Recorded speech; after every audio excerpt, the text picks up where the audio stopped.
시간 복된 주일 되기를 주님의 이름으로 축복합니다. 오늘 말씀 우리가 너무나도 잘 알고 있는 말씀입니다.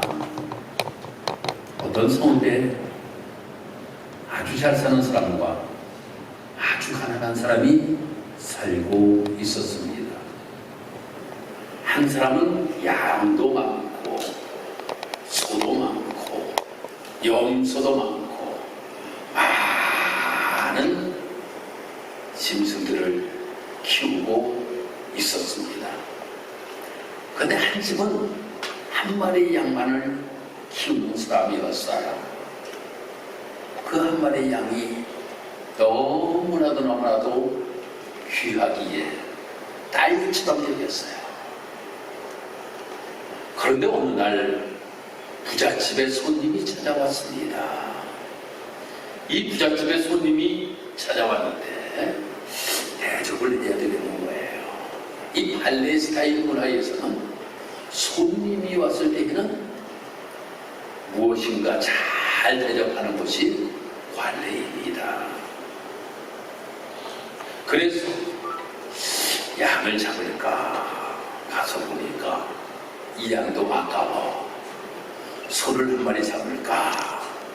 이것도 너무나 아까운 거예요.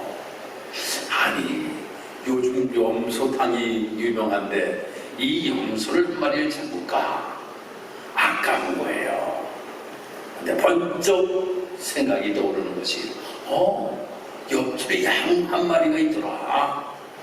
그것을 빼앗아 오면 되겠네 하는 마음이 들어서 그 옆집의 양을 빼앗아서 그것으로 요리를 해서 손님을 대접한 거예요. 나단이라고 하는 선자가 다윗에 와가지고 이렇게 이야기를 하는 겁니다. 이런 사람이 있습니다. 이런 사람이.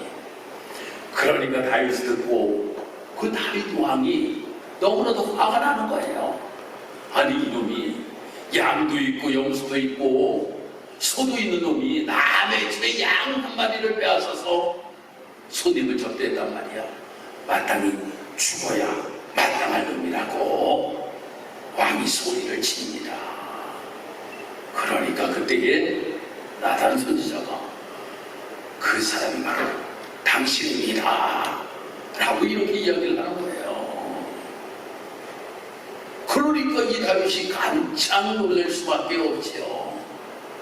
남을 향하여서 이야기하는 줄 알았는데 남을 향하여 이야기하는 것이 아니라 자기를 향하여 이야기를 한 거예요. 그러면서 이 다윗의 삶은 어떤 이야기를 하는 겁니다. 우리아의 아내를 빼앗은 사건, 이것을 이야기합니다. 당신은 왕이잖아요. 당신을 위하여 섬기는 여인들이 얼마나 많이 있습니까? 그런데 예쁘다고 당신의 장군 우리아의 아내 밧세바를 당신은 빼앗아서 아내로 삼으셨습니다. 그것도 그 아내를 빼앗기 위하여서 우리아를 저 전쟁터로 보내고 그러므로 말미암아 목숨을 잃게 하였습니다.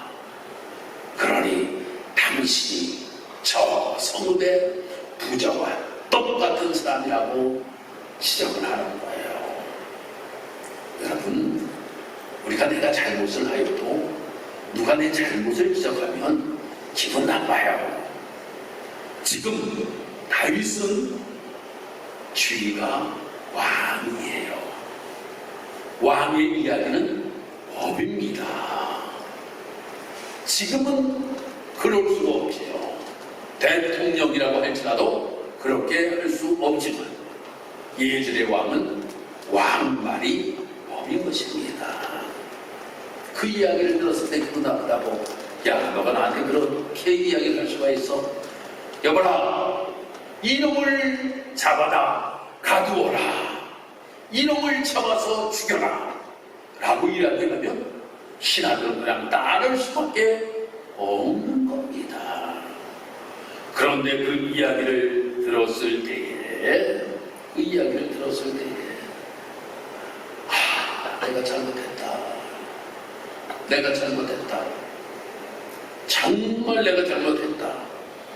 라고 이렇게 이야기를 하면서 회개하는 장면에 관하여서 말씀이 기록이 되고 있습니다. 이 이야기를 보면 사람에게는 욕심이 끝이 없는 것 같습니다. 세상을 보고 사람을 볼 때에 만족함이 여러분들에게 있습니까? 그러니까 복음성가도 나오는 거예요. 사람을 보고 세상을 보면 만족함이 없다라고 하는 겁니다. 아니, 내가 100억을 가지고 있다라고 하여서 만족합니까? 그렇지 않아요. 101억을 벌기 위하여서 사람들이 말입니다. 죽는지도 모르고 노력하고 힘들게 말입니다. 밤을 새워가면서 일하는 모습들을 우리가 보게 됩니다. 인간의 욕심이라고 하는 것은 참으로 이렇게 무서운 것 같아요. 욕심에 관한 이야기는 참으로 많이 있지요. 그 이야기 가운데 황금 고유 이야기가 있습니다. 한 농부의 집에 고유가 있었어요. 그 고유가 매일 한 개씩 황금알을 낳는 겁니다. 그래서 너무 부자가 되는 거예요. 여러분들 한번 생각해요. 고유알만 한 황금 덩어리를 매일 하나씩 낳는다고 한번 생각해 보셔요. 요새 금값이 얼마인데 얼마나 부자가 되겠습니까? 근데 가만히 생각해 보니 하루에 한 개씩 이거 아닌 것 같아. 저 배를 갈라보면 저 안에 분명히 황금이 가득 차 있을 것이다 라고 생각하여서 그 배를 갈랐어요. 거위는 죽었고 그 안에는 황금이 하나도 없더라는 겁니다. 사람이 하나씩 황금만 가져도 만족하고 감사하고 삶을 살아야 되는데 그 안에 있는 것을 내가 가지려고 하는 욕심 때문에 황금 고기도 죽이고 아무것도 매일 얻지 못하는 이러한 이야기가 있죠. 그리스 신화 가운데 미다스 왕의 이야기도 우리는 너무나도 잘 알고 있습니다. 모든 것들이 황금으로 되는 것, 그것이 소원이었는데 결국 살아가는 가족까지도 금으로 바꾸는 고통을 당하였던 이야기를 우리는 너무나도 잘 알고 있습니다. 성경 가운데서도 여리고성을 점령합니다. 이 여리고성을 점령한 다음에 전리품을 아간이라고 하는 사람이 훔쳐요. 그럼으로 인하여서 결국 다시금 아이성을 무너뜨리려고 전쟁터에 나갔다가 완전히 패하게 되고 아간의 모든 가족이 전부 다 몰살당하는 이러한 일들이 벌어졌던 모습을 보게 됩니다. 사랑하는 성도 여러분, 우리가 삶을 살아가면서 무엇인가 나에게 있는 것에 대한 자족과 또한 감사가 우리의 삶 속에 있어야 되는데 우리는 무엇인가 더 얻으려고 하고 더 빼앗으려고 하면서 삶을 살아가는 것이 우리의 모습이라고 생각합니다. 우리가 자족하는 마음을 우리가 갖게 되면 하나님 나에게 주신 것이 너무나도 감사합니다. 나에게 주신 것이 너무나도 감사합니다. 이 고백을 우리가 드리며 삶을 살아갈 수가 있을 텐데 또 나에게 주신 것이 너무나도 감사거리밖에 없으면 감사의 아름다운 열매를 주렁주렁 맺히며 우리가 삶을 살아갈 수가 있을 텐데 이 모습이 아니고 무엇인가 더 욕심스러운 마음이 내 마음속에 들어오게 되면 모든 것들이 원망과 불평 가운데 삶을 살아갈 수밖에 없는 것이 우리의 삶의 모습이다라고 하는 겁니다. 오늘 본문의 말씀 5절의 말씀을 보면 다윗이 그 사람으로 말미암아 노하여 나들에게 이르되 여호와의 살아계심을 두고 맹세하노니 이 일을 행한 그 사람은 마땅히 죽을 자라. 그가 불쌍히 여기지 않고 이런 일을 행하였으니 그 양 새끼를 내거나 갚아주어야 한다라고 하는 이러한 이야기를 하고 있음을 보게 됩니다. 인간의 본성이 얼마나 악한지라고 하는 것에 관하여서 오늘 말씀이 기록되고 있는데 이 나단 선지자가 그를 향하여서 당신이 바로 그 사람이다라고 이야기하기까지는 깨닫지를 못해요. 사람들이 깨닫지를 못한다는 거예요. 무엇인가 나를 지적해 주기 전에는 내가 잘못하고 내가 삶을 살아가는지를 알지를 못한다라고 하는 겁니다. 여러분, 우리가 하나님의 말씀이라고 하는 것이 얼마나 우리에게 중요한지 아십니까? 하나님의 말씀이 오늘 여러분들에게 전하여질 때에 나를 다시 한번 뒤돌아볼 수 있는 귀한 시간이 되게 된다라고 하는 거예요. 하나님 말씀을 통해서 나는 내가 삶을 살았는지를 다시 한번 뒤돌아볼 수 있게끔 하시는 것이 하나님의 말씀이라고 하는 겁니다. 나단 선지자를 통하여서 하나님의 말씀 다윗에게 전하여졌습니다. 다윗이라고 하는 사람을 한번 생각해 보셔요. 다윗이라고 하는 사람에게 이야기하실 때 다윗이 뭐라고 하였습니까? 그놈은 죽어야 된다 라고 이렇게 이야기를 하였잖아요. 여러분, 삶을 살아가면서 남의 허물은 너무나도 잘 보여요. 너무나도 잘 보입니다. 그런데 내 허물은 보이지가 아니하는 것이에요. 그래서 이런 이야기가 있습니다. 사람들이 삶을 살아가면서 나는 무엇을 가지고 삶을 살아가야 되는가 하면 거울을 가지고 삶을 살아가야 된다고 하는 거예요. 그런데 사람들이 무엇을 가지고 삶을 살아가는가 하면 만원경을 가지고 삶을 살아간다고 하는 거예요. 거울이라고 하는 것은 남을 보기 비춰주기 위하여서 거울을 가지고 있는 것이 아니라 나를 보기 위하여서 거울을 꼭 필요한 것이에요. 만원경을 가지고 여러분들 나를 보려고 만원경을 사는 분들 계십니까?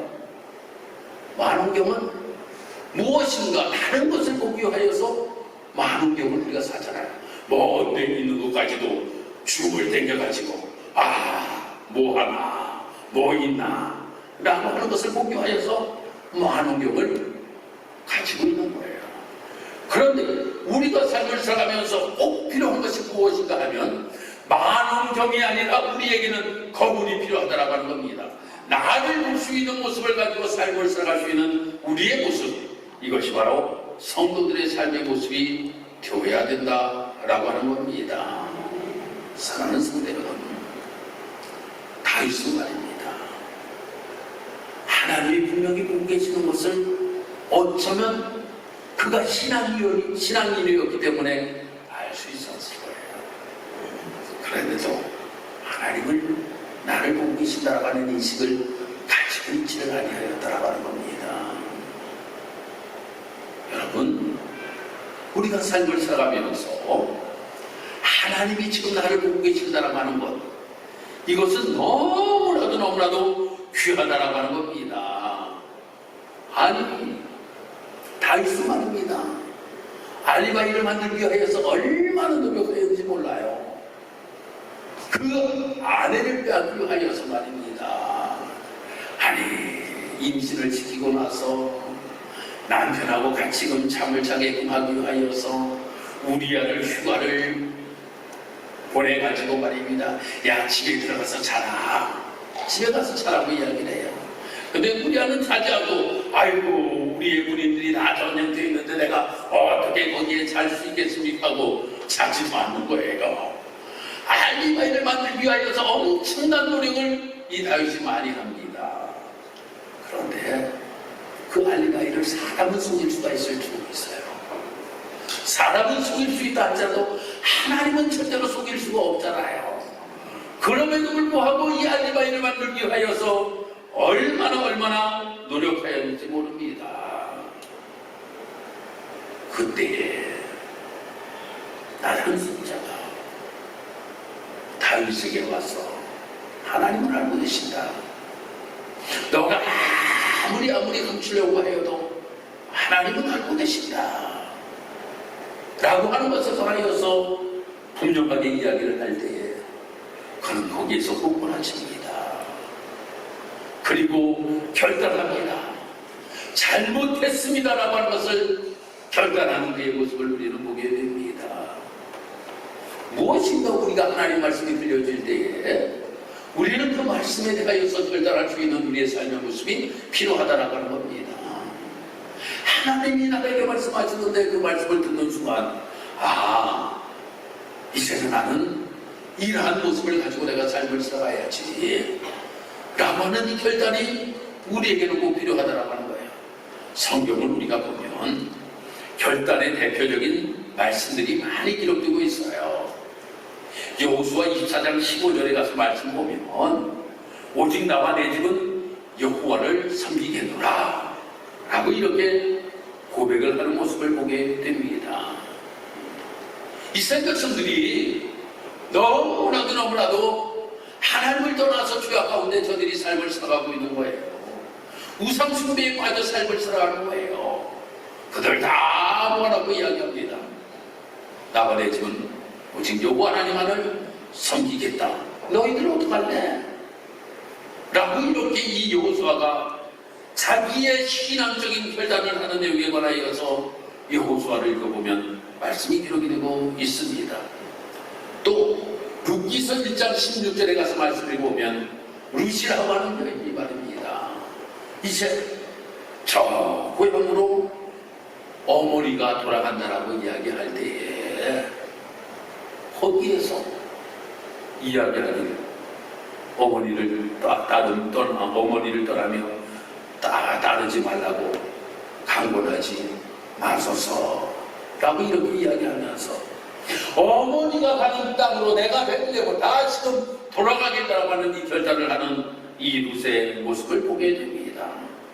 이사야서에 가서 말씀 보면 이사야 선지자가 하나님께서 그를 향하여서 하나님의 귀한 선지자의 삶을 부여하실 때에 내가 나를 위하여 누가 갈까?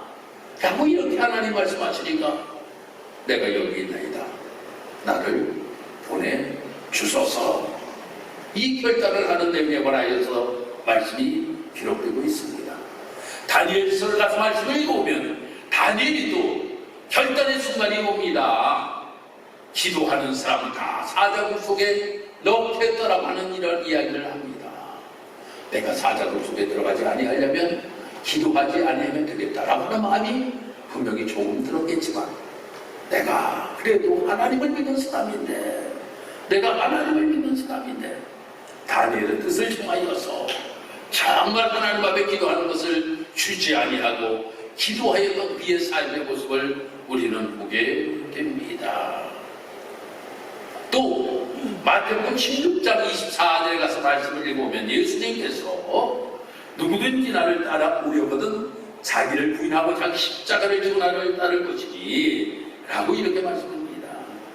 예수님이 제자들에게 따르기 위한 결단을 요구하실 때에 제자들의 삶을 위한 자기 부인과 결단이 필요하다라고 하는 것을 알아서 예수님께서 말씀하시는 모습을 보게 됩니다. 사도행전 20장에 가서 말씀을 보면 사도 바울이 결단하는 내용에 관하여서 말씀이 기록되고 있는데 나의 달려갈 길과 주 예수께 받은 사명 곧 하나님의 은혜의 복음을 증언하는 일에는 나의 생명조차 조금도 귀한 것으로 여기지 아니하노라 라고 하는 이 결단을 하는 모습을 보게 됩니다. 사랑하는 성도, 우리가 신앙생활을 하면서 결단해야 될 때가 우리에게 분명히 있다라고 하는 겁니다. 그 결단해야 될 때에 우리가 결단하고 삶을 살아갈 수 있는 성도들의 모습이 되어야 된다고 하는 거예요. 물에 물 타듯 우리가 말입니다. 이 모습을 가지고 삶을 살아가지 말고 무엇인가 내가 결단해야 될 때 우리는 결단할 수 있는 모습이 되어야 돼요. 우리나라 광복을 맞이한 지가 80년이 되었습니다.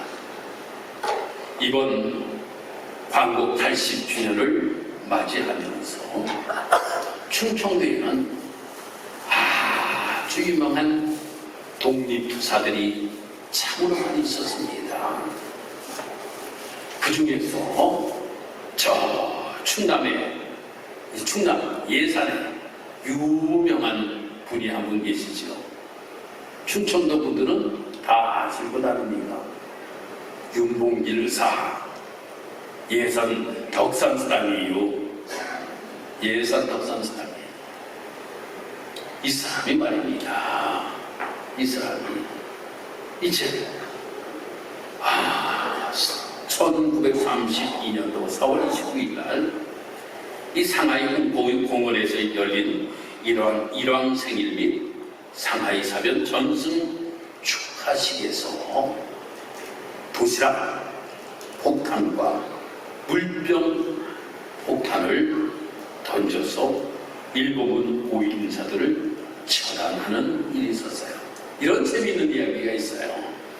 많은 사람들을 모아놓고 이번에 이러한 전승 행사를 한다는데 아니 이놈들이 저희 중국 땅까지 와서 저런 행사를 하는데 우리가 무엇인가 행동을 옮겨야 되지 않겠느냐.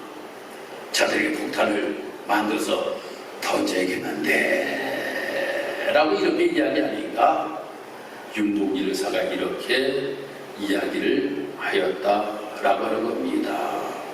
뭐라고 이야기했을까요? 줘봐요. 이것을 누가 할까라고 하니까 윤봉길 의사가 줘봐요. 충청도 사람들이 결단이 대단하다라고 하는 거예요. 줘봐요. 그거 가지고 말입니다. 이 윤봉길 의사가 가지고 던진 거예요. 그러면 일반의 고유 인사들을 죽일 수가 있었다라고 하는 겁니다. 여러분 우리에게도 줘봐요. 이 결단이 우리에게 필요하다라고 하는 겁니다. 하나님이 나에게 무슨 일을 맡았을 때 줘봐요. 내가 할게요. 이러한 결단이 우리의 삶 속에 필요하다라고 하는 거예요. 무엇인가 하나님께서 우리에게 하나님의 일들을 하라고 말씀하심에도 불구하고 거기에 대하여서 나는 몰라요. 난 안 할래요. 아유 나하고는 상관없어요. 이 모습을 가지고 우리가 삶을 살아가는 것이 아니라 맡겨봐요. 줘봐요. 내가 할게요. 이 모습을 가지고 하나님의 일들을 감당할 수 있는 우리의 삶의 모습이 되어야 된다고 하는 겁니다. 이러한 모습을 가지고 삶을 살아갈 때에 하나님께서는 다윗을 용서하십니다. 엄청난 죄를 저질렀지 않습니까? 그럼에도 불구하고 하나님께서는 용서하시는 모습을 보게 됩니다. 무엇인가 죄에 대한 대가는 치렀지만 하나님께서 이 다윗에게 용서하시는 놀라우신 주의 말씀을 오늘 들려주는 이러한 모습을 우리가 보게 됩니다. 사랑하는 성도 여러분, 우리가 삶을 살아가면서 오늘 이 직산학교회에서 우리가 신앙생활을 하고 있습니다. 이 직산학교회에서 우리가 함께 신앙생활을 하고 있는데 하나님께서는 우리를 향하여서도 이 다윗과 같이 때로는 말씀을 통하여서 당신이야 라고 이렇게 우리에게 말씀합니다. 잘못에 대하여서도 당신이야 라고 이야기할 때도 있고 하나님의 일을 해야 될 때에도 당신이야 라고 이렇게 이야기를 할 때가 있다고 하는 겁니다. 그때에 잘못에 대하여서 당신이야 라고 이야기할 때는 다윗과 같이 잘못했습니다. 그 자리에서 결단할 수 있는 우리의 모습이 되어야 되고 하나님의 일을 위하여서 우리에게 당신이야 라고 이렇게 이야기할 때는 줘봐요. 할게요. 나밖에 없어요. 이 모습을 가지고 하나님의 일을 할 수 있는 우리의 모습, 이 결단하는 삶이 우리 신앙 속에는 너무나도 꼭 필요하다라고 하는 것을 말씀하고 있습니다. 우리 지사님께 모든 성도 여러분들이 이렇게 아름다운 결단으로 인하여서 하나님을 기쁘시게 하고 나의 삶 속에 하나님의 은혜와 복으로 충만한 삶이 되기를 주님의 이름으로 축복합니다. 기도드리겠습니다. 할렐루야. 하나님 은혜와 사랑을 감사합니다. 하나님의 은혜 가운데 오늘도 복된 주일을 하시고 나와 우리의 마음과 뜻과 정성을 모두고 신령과 진리로 예배하게 하시니 감사합니다. 하나님, 다윗은 너무나도 많은 것을 가지고 있었지만 욕심 때문에 큰 죄를 범하였습니다. 그 죄를 나단 선지자를 통하여 지적받을 때에 그는 회개합니다. 죽을 자라고 고백하면서 정말 자기의 잘못을 하나님 앞에 용서를 비는데 시편을 읽어보면 침상이 뜰 정도로 눈물을 흘리며 회개하며 기도하였던 그의 모습을 보게 됩니다. 이 결단이 너무나도 아름다운 결단입니다. 하나님, 우리가 삶을 살아가면서도 잘못된 모습을 가지고 삶을 살아갈 때가 너무나도 많이 있습니다. 이럴 때에 다윗과 같이 잘못을 회개할 수 있는 결단이 우리의 삶 속에 있기를 원합니다. 때로는 하나님께서 우리에게 하나님의 일들을 이뤄나가라고 이사야 선지자와 같이 하나님께서 말씀하실 때가 있습니다. 주여, 나를 보내소서, 내가 여기 있나이다 라고 하는 고백을 또한 드릴 수 있는 아름다운 결단의 삶을 살아갈 수 있기를 원합니다. 저 바울과 같이 나의 생명을 귀하게 여기지 아니하며 하나님의 일을 하겠다라고 하는 이 결단이 이 바울의 신앙적인 고백인 것처럼 우리도 때로는 이러한 고백이 우리의 삶 속에 고백되어지길 원합니다. 그리함으로 인하여서 우리를 통하여서 하나님의 아름다운 결단의 고백이 삶 속에 있음을 인하여 하나님을 기쁘시게 하는 일에 앞장설 수 있는 우리의 모습 되게 도와주옵소서. 감사드리며 예수님 이름으로 기도드리고옵나이다. 아멘.